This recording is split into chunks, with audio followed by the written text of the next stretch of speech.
Yo, what's up, dogs? I am back once again with a movie review, and today we are going to be talking about the good, the bad, and the silly for a little film called Predator Badlands. And I saw this movie last weekend on Saturday. I think is when we went and saw this movie. I went with Jake. We did a double feature. We saw Predator Badlands, and then we went and saw The Running Man afterwards. And this was a pretty decent turnout for this film. There was like a good we saw it in 1080p, so it was one of the smaller theaters too. And I would say at least there was a handful of people in there, like 15 of us watching this movie on a Saturday. I think we went at like 3 o'clock. We went roughly because we saw the other movie at like 6:50 or something like that. So I forget the times, but anyways, going forward, it's time to start the good of this movie. And I have to be very honest with you. I really, really enjoyed this film, and I was entertained from beginning to end, and I left the theater happy. Like, I had so much fun watching this film, okay? So let's get into the good. And we're going to start with just a general. I really like the story. Okay, I thought the story was very, very classic, very straightforward hero's journey story with the character Deck, and we follow the trials and tribulations of him trying to prove himself to his father and his clan by going to the murder planet to kill the Kalisk, which is an unkillable monster that even his father is afraid of, right? Like his I forgot to write down his brother, his name. I think his brother's name is like Kiwi or Quay. Quay, I think it was Quay. And Quay is like there's a lot of good stuff here. Okay, like the first like 20 minutes of this movie is literally setting up a Deck. We'll get to Deck actually, but we'll okay. Let me just say I love the story. Okay, before we get into the good of Deck, because like I really like Deck.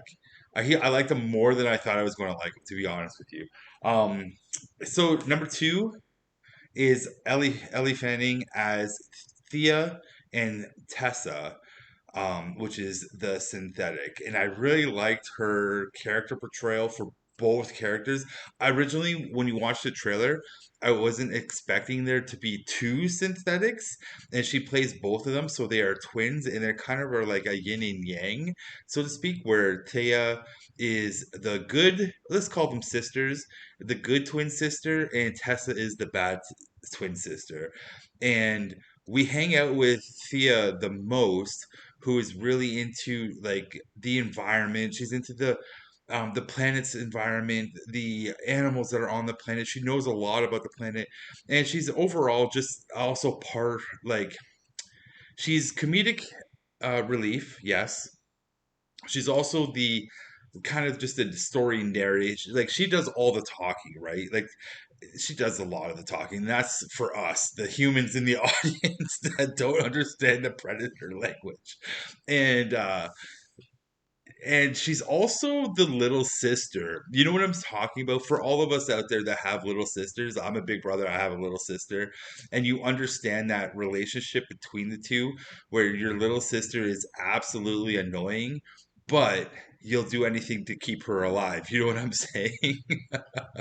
And I really like the relationship between Tia and Deck. Like it grew on me as the movie goes on, and I think that's a part of the film as well. Like that's the story of Deck and Thea, is they bond too, right? So like we like start off with her and she's so abrasive and annoying. You're just like, ugh, what an annoying character. But then by the end of it, you're kind of like, Deck, you better save her.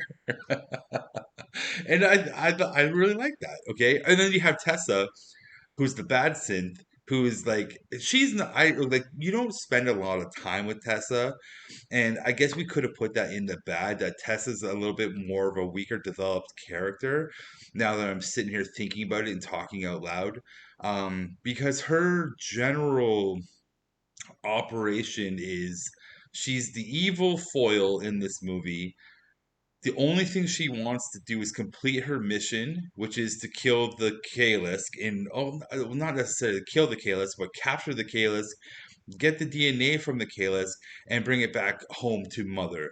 And that's pretty much all you get with her. You don't have a lot of uh there's no like conflict between the two sisters or the two synths, where Tia and Tessa do share some scenes together, but it's very cut and dry. Like there's no there's no instances where Thea is able to convince Tessa from the mission. You know what I'm saying? You don't see like Tessa get like she doesn't become the Grinch and her heart grows like three times too big. You know what I'm saying? Like Tessa's very one note pony, and she sticks to that note from the moment you meet her to the very end. And that's like I don't think it's a bad, but that's just her character. She's just a very vanilla villain. You know what I'm saying? Which isn't a bad thing, but you're really here for Thea, honestly. Tessa's just there. So I could have put that in the bad when I sit and think about it, but in general, Thea is freaking dope, and Ellie Fanning playing both of them is good as well, right? She does a really good job at portraying both these characters. Now, let's get to Deck, who's played by, and I hope I don't screw up this dude's name, Demetrius Schuster Matingi. I hope I pronounced her last name right, my dog. You were great. I liked him the entire time. Like when they see the trailer, you kind of are sitting there going, "Yo, Predator Deck looks a little sus." You know what I'm saying? He looks like a little bitch. You know what I'm saying? And you know what? He is. But in the context of the story, it legitimately makes 1000% sense that he starts off this movie as a bitch, like a weakling, and he is known in his clan, the Yaktao clan, that he is the weakest of the clan, and so he's supposed to be culled and killed.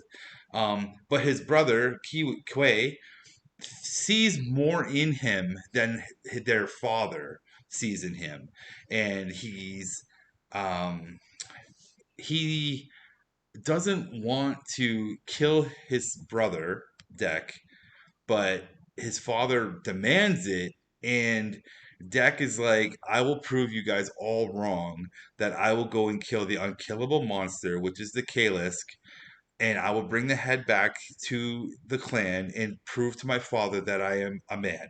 And I'm worthy of being alive, and I'm worthy of getting the clone technology and all that, or sorry, the cloak technology and all that. Like, there's a lot of story built within that first 20 minutes is so good because it shows off how Deck is inexperienced, he's weak, he's not as strong as his brother Quay. And then there's a crazy scene between his brother, his father, and Deck, and it sets the whole thing in motion, man. And I feel like you get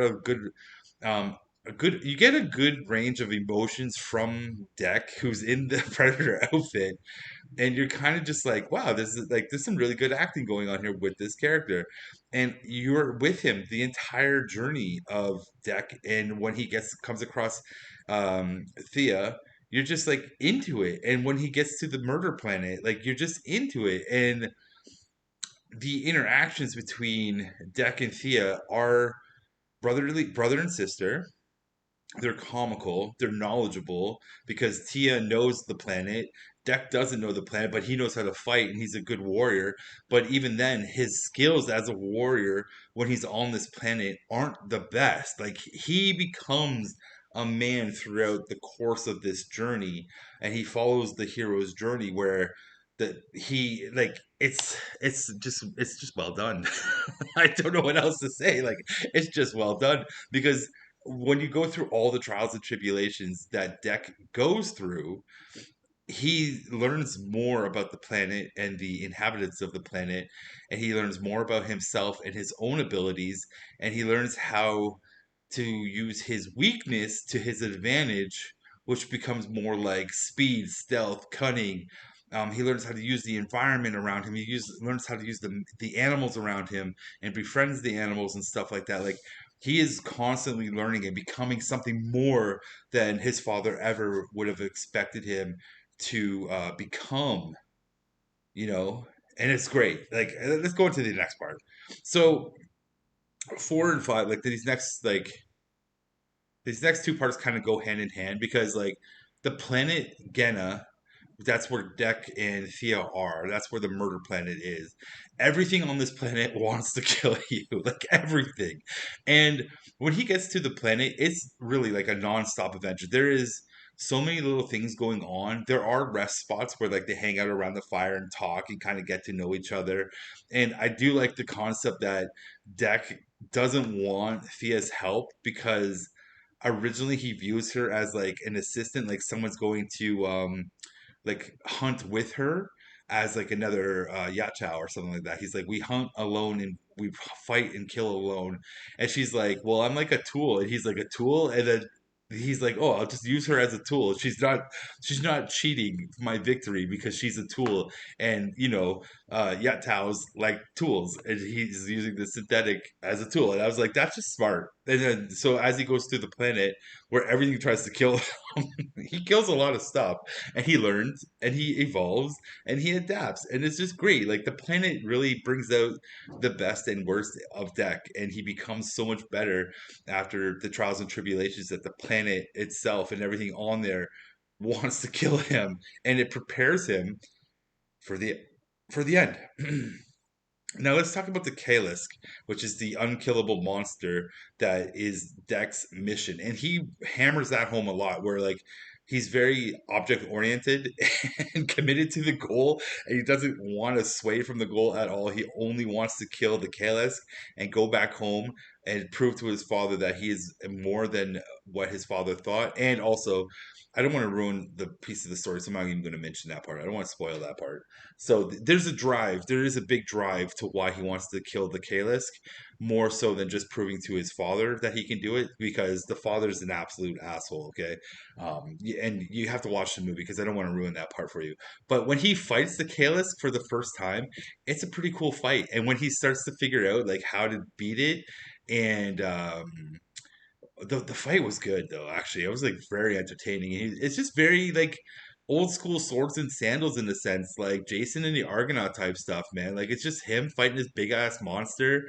It's great. I really enjoyed it, and the monster's unkillable. And when he beheads it, it grows its head back or reattaches, kind of thing. It's like a what am I thinking here? A Hydra, and it's freaking cool, man. I was so like, this is great. This is so much fun.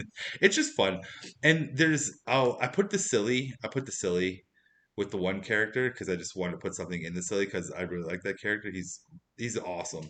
But there's some story beats that happen with the Kalisk later too, and you're like, "Aw, go save the Kalisk!" Like it's so cool. So the next thing I wanted to mention was so like the last half hour of this movie is great. I really enjoyed it. Like it's so cheesy because it's pretty much Deck versus all the synths, the synthetics, because Thea had no, sorry, Tessa has like an army of like regular synthetic bots, and they're all dudes. And I can see people complaining about that all these men robots get killed, and I'm like, who cares, man? They're just red shirts to me from Star Trek. You know what I'm saying? This is fodder. I don't care. Um, that whole action sequence is just great because Deck learned everything from the planet. He becomes a skilled, like more so an assassin, which is like a throwback to the original Predator, right? Like using the environment to your advantage. He doesn't have the cloak technology yet, so he's learning how to be stealthy without the technology, and it's just super cool, man. And there's some good stuff. There's some really good stuff action wise in that last half hour of when he raids the little base. It's so fun. It's great. It's great. I just enjoyed that action sequence. And then even the big fight with the monster and stuff and the Kalisk and like Thea. I mean, sorry, yeah, Thea's doing stuff, Tessa's doing stuff, and I just kind of hold on. Let me just go back to here. The Thea and Tessa for a second there, I wanted to point out, I did not trust Thea at all for the entirety of this movie because I always felt like she had an alternative motive, and she kind of does, but it all falls apart when she reunites with Tessa. That's right. And I didn't even trust her at the end of the movie, I was still like, I don't trust the synthetic. I don't trust Wayland Yutani synthetics. Okay, I don't trust them.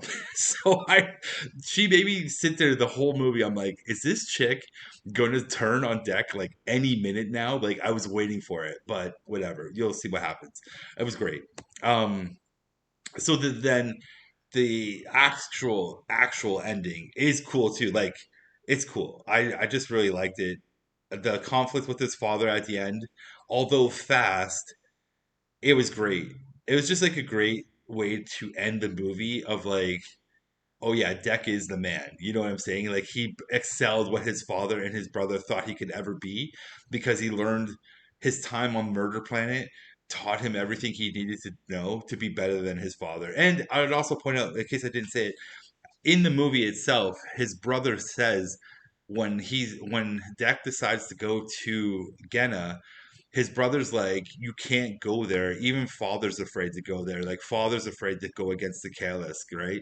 And that's why he picks Genna and Kalisk in general as his hunt, to prove his father wrong. And it's just like it's great, man. Just man, it's like poetry, man. It just rhymes, man. Like I say at the end here, it's just classic storytelling. Like I loved it. I really did. I enjoyed it so much. Now let's get to the bad. I honestly don't have anything bad about this movie.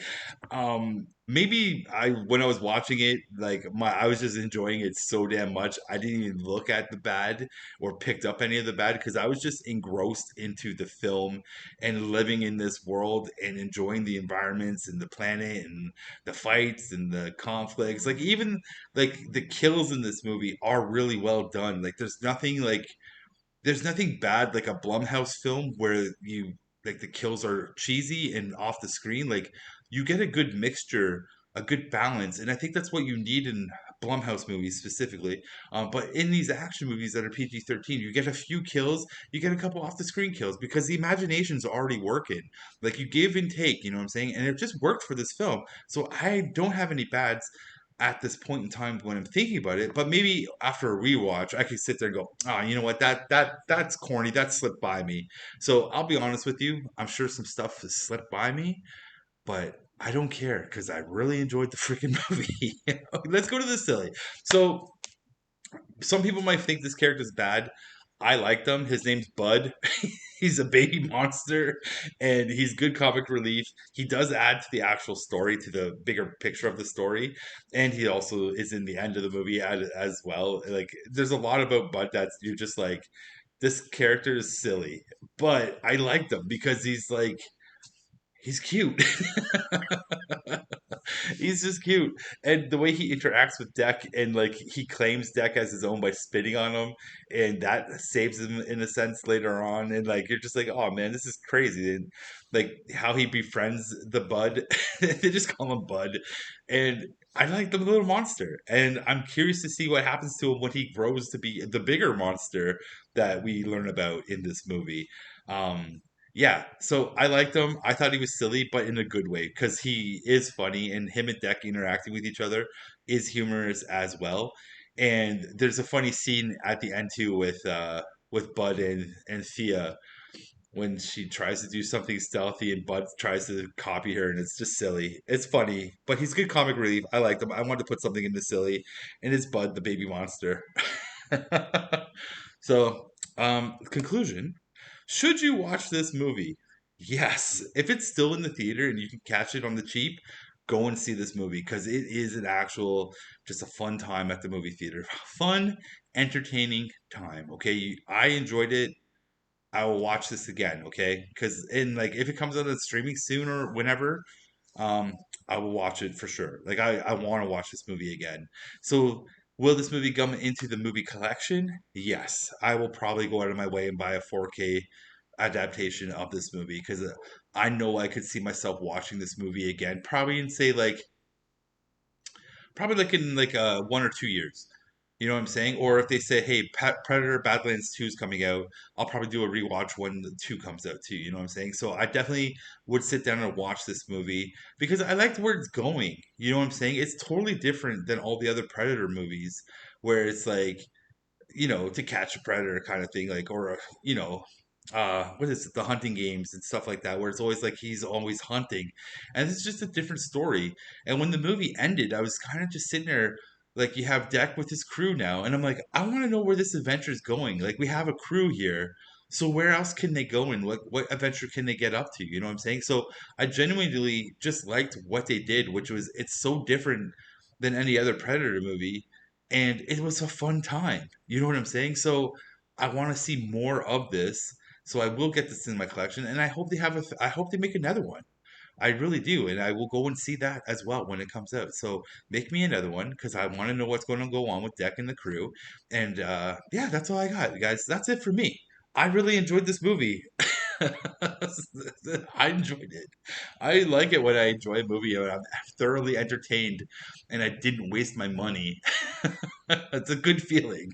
Anyways, that is it for me, my friends. Tell me in the comment section below, what did you think of the Predator Badlands? Did you like it? Did you hate it? Do you want to see more from this crew, or are you good and be like, hey, let's just kill it where it is? You know what I'm saying? Like I said, I want more. So that's it for me. Like, subscribe, notification bell, all that fun stuff.